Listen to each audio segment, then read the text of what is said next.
Hola, buenos días, bienvenidos. Estamos comenzando nuestro tiempo devocional en esta mañana. El día de hoy estaremos revisando del versículos 10 al 17 del capítulo 42 del libro del profeta Isaías. Vamos a la lectura de nuestra porción. Recuerden que estamos leyendo en la Nueva Traducción Viviente para nuestro tiempo devocional.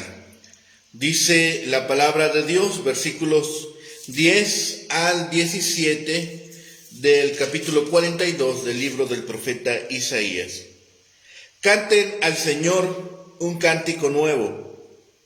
Canten sus alabanzas desde los confines de la tierra. Canten ustedes que navegan los mares, los que viven en las costas lejanas. Únanse al coro, ciudades del desierto, que las aldeas de Cedar se alegren.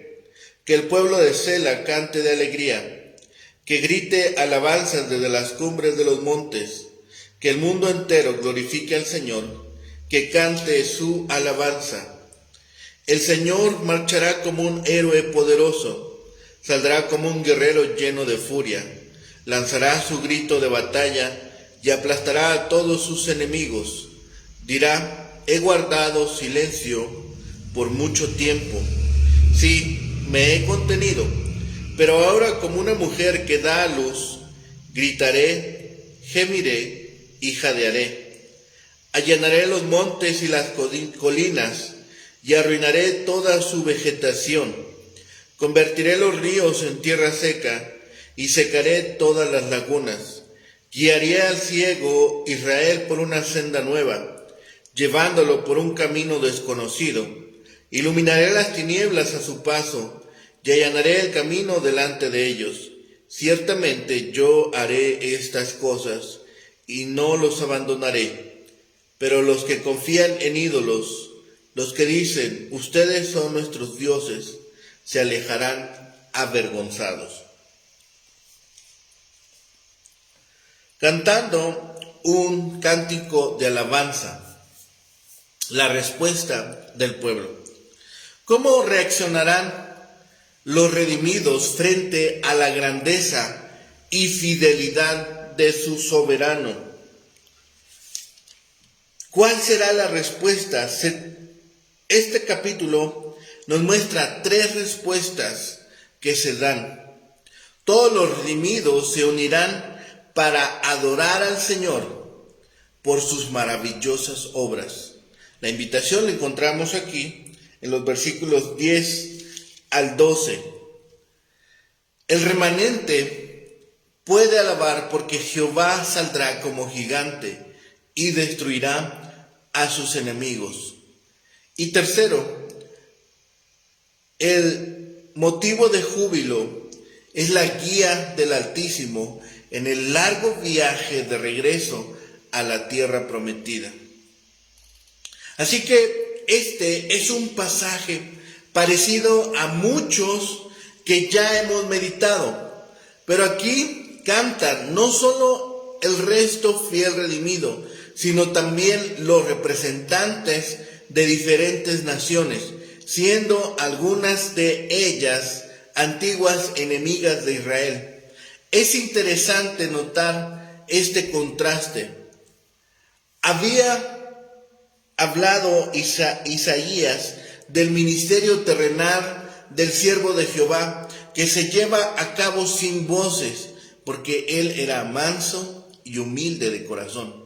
Pero su obra en la segunda venida será muy diferente.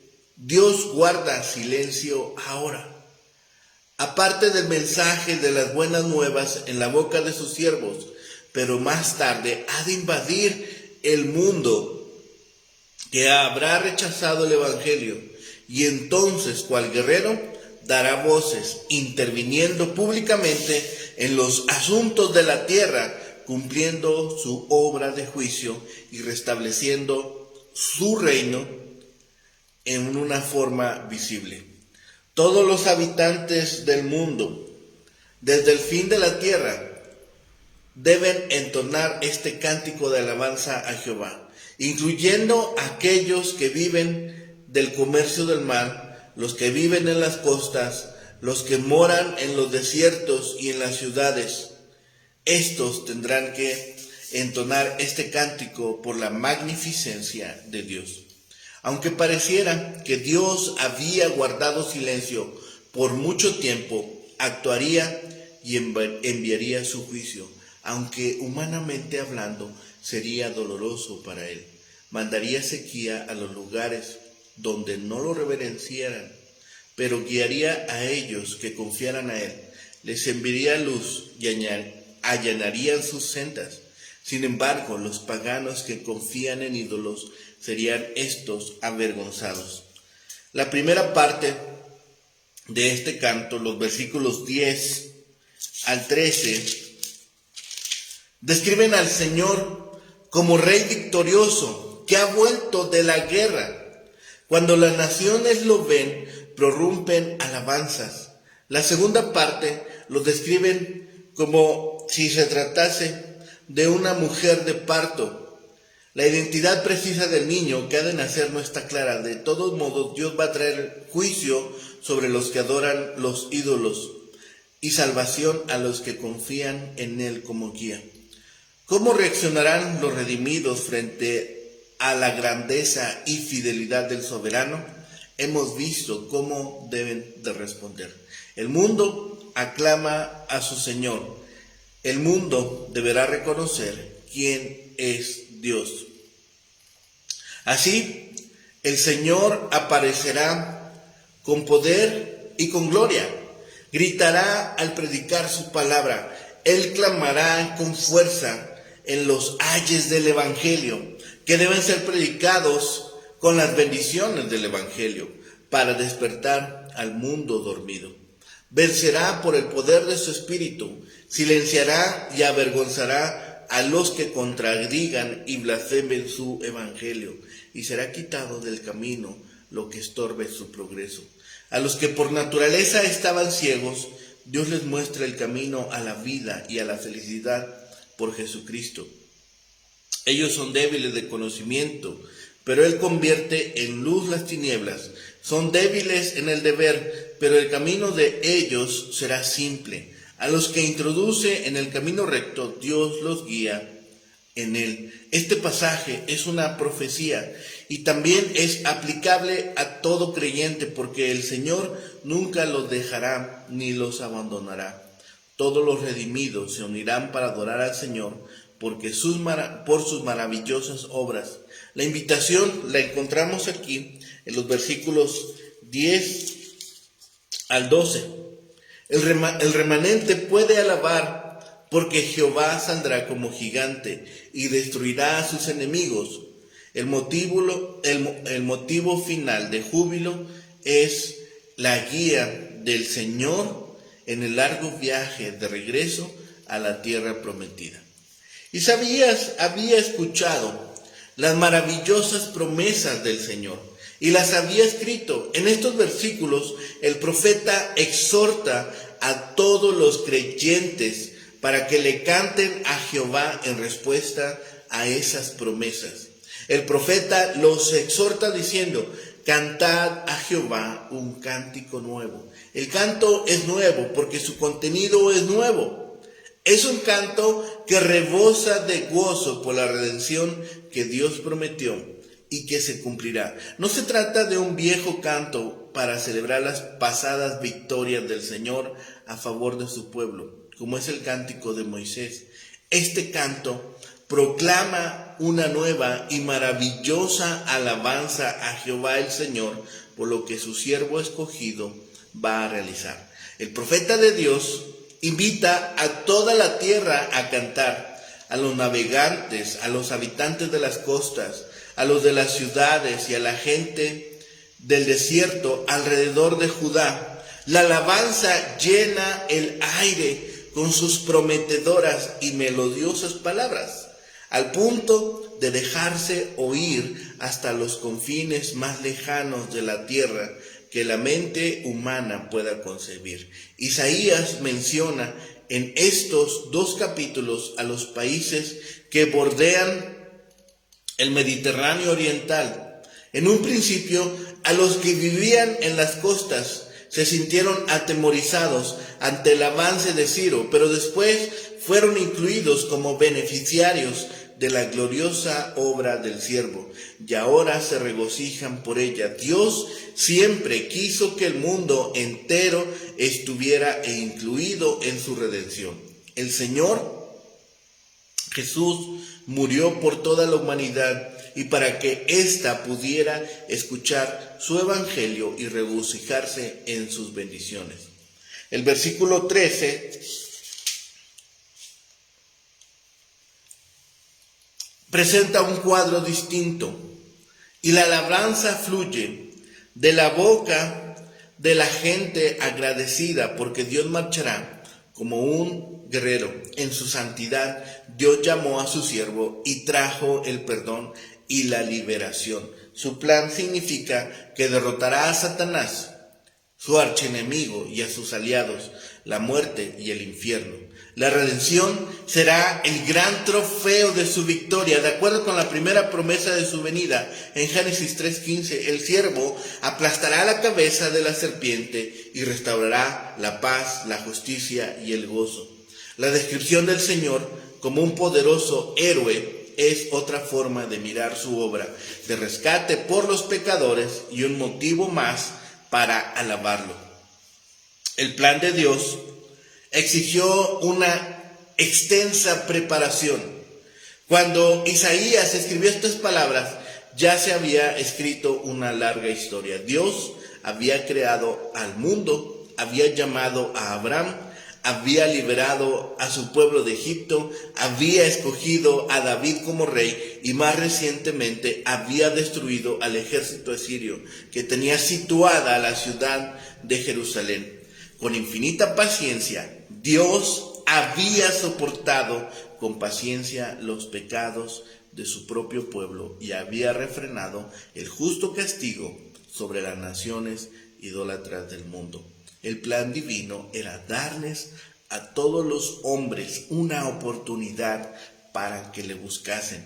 Ese fue el tiempo de gracia para ellos. El apóstol Pablo se dirigió a los griegos que estaban reunidos en el Areópago de Atenas con palabras similares.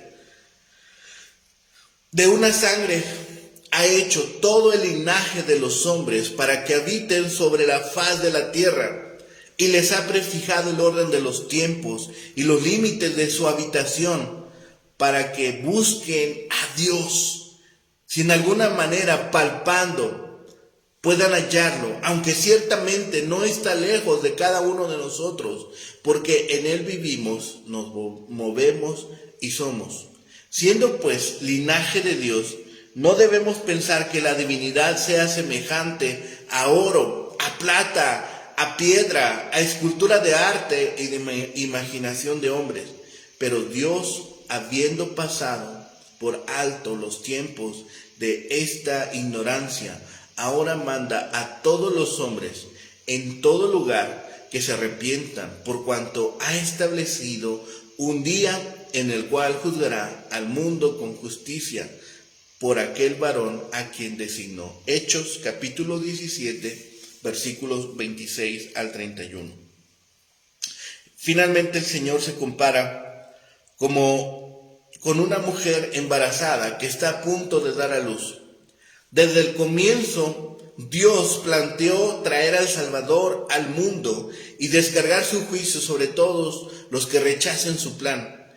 Él se encontraba como una embarazada que está a punto de dar a luz al hijo que crió durante 9 meses. Cuando vino el cumplimiento del tiempo, dice Gálatas 4:4, Dios envió a su Hijo unigénito al mundo sin el beneficio de un orden cronológico. Isaías vio al mismo tiempo la llegada del Salvador y el juicio del mundo. Al profeta se le muestran juntos el nacimiento de Dios y el juicio del mundo. Al profeta se le muestran juntos el nacimiento de Jesucristo y el juicio del último día. Nosotros sabemos que el Mesías ya vino y solo esperamos su regreso. Dios ha establecido un día para el castigo venidero y nosotros solamente lo esperamos, como una madre embarazada espera la llegada de su hijo. La idea de una madre que espera a su bebé cabe en ambas partes del plan de Dios. Pedro escribió: pero los cielos y la tierra que existen ahora están reservados por la misma palabra, guardados para el fuego en el día del juicio y de la perdición de los hombres impíos.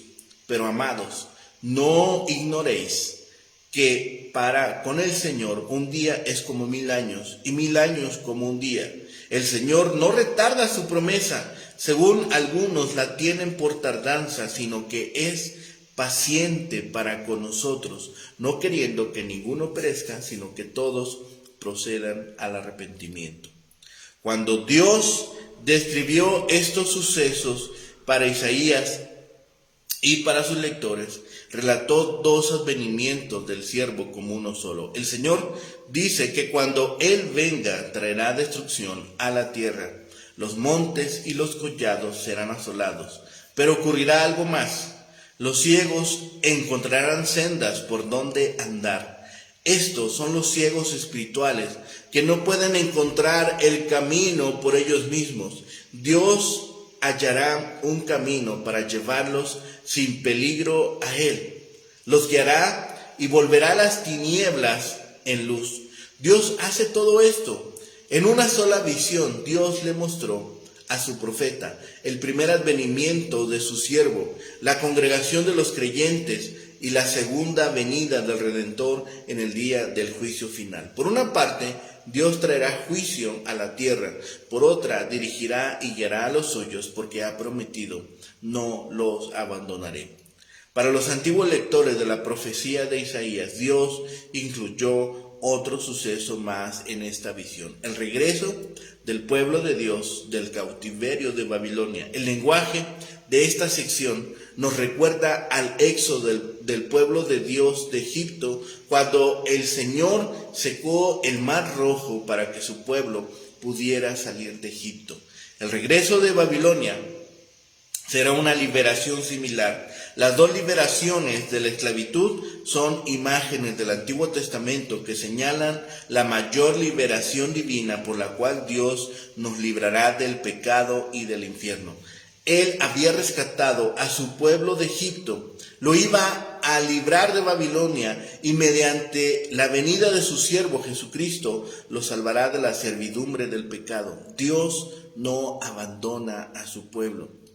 En esas promesas ha encontrado gran consuelo los creyentes. Dios ha sembrado la fe en quienes estábamos espiritualmente muertos y ciegos por naturaleza. Él nos ha llamado, nos ha reunido y nos ha iluminado con el poder de su evangelio, con todo lo reconfortantes que son estos pensamientos para los creyentes. Sabemos que hay 2 facetas en la verdad de Dios.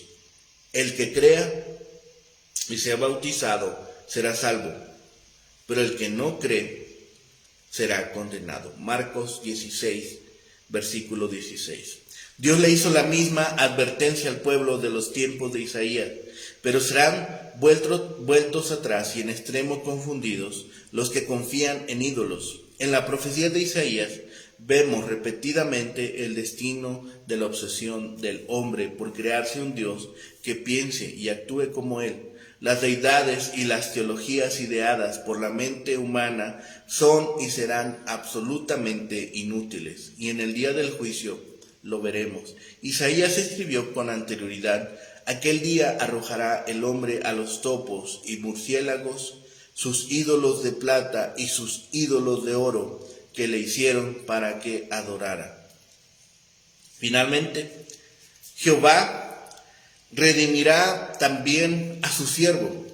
Un aspecto central de la actividad preservadora de Dios para con su pueblo Israel es su intervención para redimirlo del poder asimilador y destructor de los grandes imperios, y en este caso del imperio babilónico. Israel ha estado en cautiverio, lejos de su tierra, y en contacto con los centros más grandes del poder idolátrico vinculado con el poder imperial. Sin embargo, de una manera admirable, Israel ha sido purificado en el crisol de Babilonia y despojado de sus escorias de idolatría. E inclusive la historia nos muestra que muchos babilonios pudieron valorar ese gran portento que es la fe de Israel como para optar por su Dios y abandonar sus dioses. El cántico de júbilo y alabanza habría de resonar aquí para gloria de Dios. Cantad a Jehová un cántico nuevo. Dar luz a los gentiles fue una cosa nueva. Las alabanzas a la gracia de Dios requieren también un cántico nuevo y lo han de cantar los que viven en los confines de la tierra, en las regiones más apartadas de Jerusalén, los marineros y los mercaderes que descienden al mar. Los judíos comerciaban poco por el mar. Luego se define aquí a las naciones gentiles, las islas y sus moradores, el desierto y sus ciudades, es aquellos que están en lejanía, y también aquellos moradores de sus aldeas que eran solamente tribus, que eran nómadas y que no tenían un lugar firme. Todos habrían de alabar a Dios, debían entonar este cántico nuevo de alabanza. Estos versículos finalmente podrían constituir el cántico mismo que los gentiles han de cantar, o una profecía de lo que Dios hará para abrir el camino al entonar dicho cántico. Aparecerá Dios en todo su poder y en toda su gloria más que nunca. Y es probable que, en primer término, estos versículos se refieran a la ira de Dios contra los que se llevaron cautivo a Israel, mientras que también se refiere a aquellos que regresarán del exilio. Así que Dios manifestará su favor y su gracia, mostrando el camino de Sión a los redimidos por él y guiándoles por sendas que no habían conocido. Dios hará que se den media vuelta, confundidos y avergonzados, todos los idólatras. Cuando esto suceda, será el gran portento que Dios ejecutará sobre todas las naciones.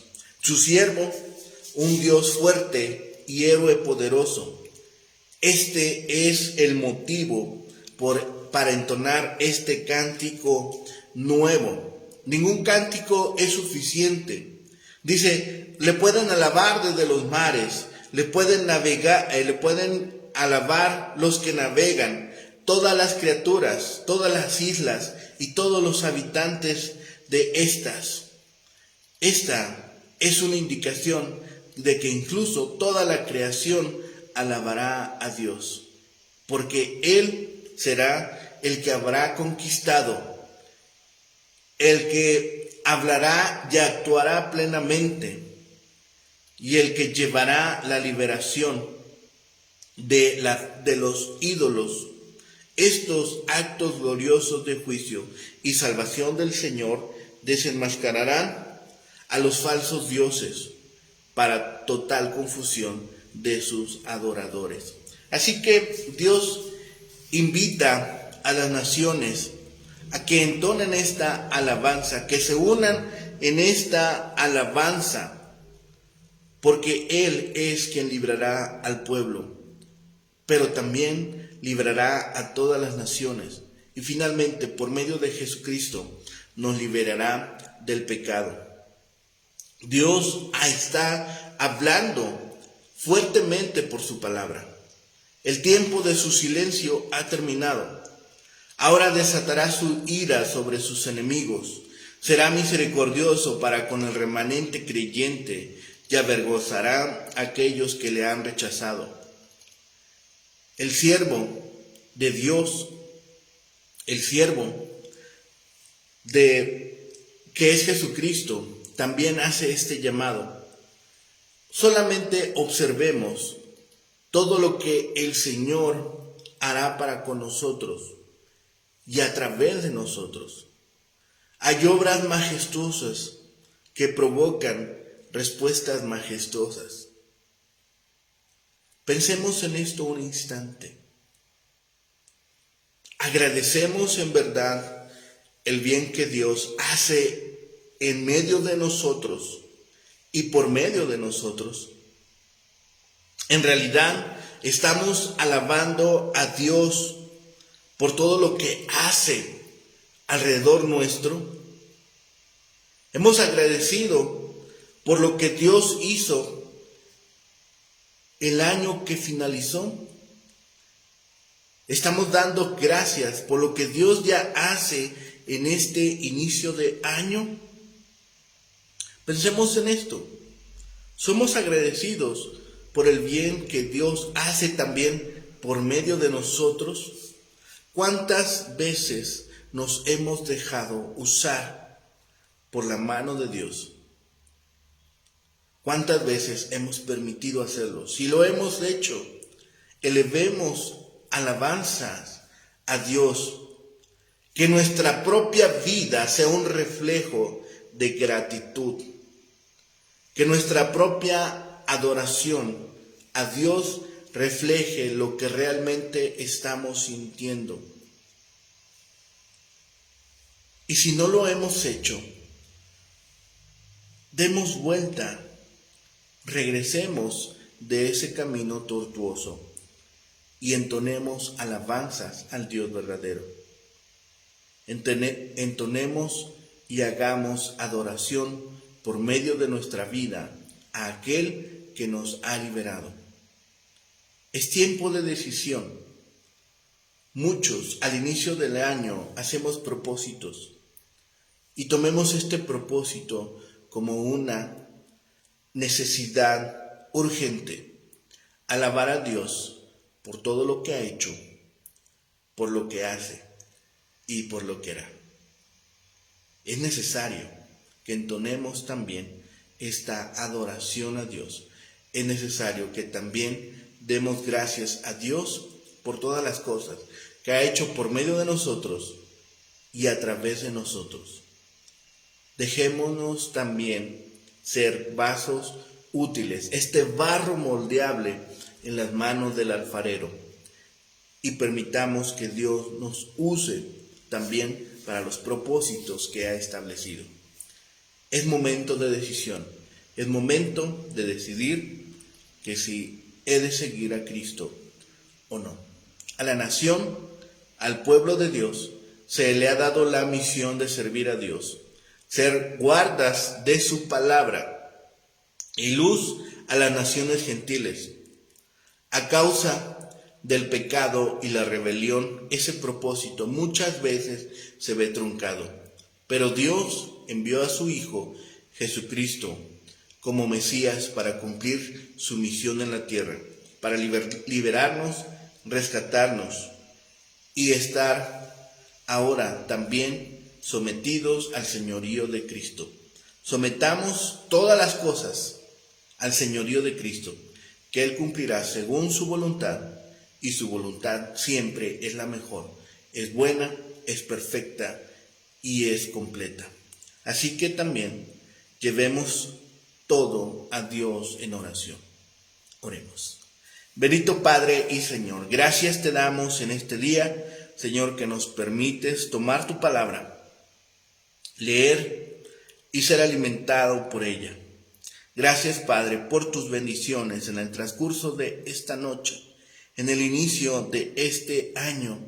Permite, Señor, que seamos dóciles, que seamos sencillos, que estemos dispuestos, Señor, a entonar este cántico de alabanza por el gran rescate que has dado a nuestras vidas. Permite que nuestras familias, nuestros seres queridos, nuestros pueblos, naciones, tribus y el mundo entero, Señor, llegue al conocimiento de tu palabra y que ninguno se pierda. Padre, permite también que nosotros como hijos tuyos, como siervos, como creyentes en tu palabra, también seamos dóciles y entendidos y transmitamos a otros el glorioso mensaje del Evangelio de nuestro Señor Jesucristo. Permite que nuestras fuerzas se renueven. Permite que nuestro ánimo, Señor, sea restablecido. Te damos gracias por todo y en todas las cosas, Señor, porque siempre eres bueno. Y aún en tiempo de dolor, prueba, tribulación o pérdida, Señor, tú nos sostienes. Gracias, Padre, porque aún en tribulación y en dolor hemos aprendido a adorarte, a alabarte y a bendecir tu nombre. Padre bendito, dejamos todas las cosas en tus manos. Rogamos, Señor, asimismo por la salvación de aquellos que están en oscuridad. Y te pedimos, Señor, misericordia por aquellos que han abandonado tus caminos, Señor, que nuevamente con cuerdas de amor les atraigas como un día hiciste con nosotros.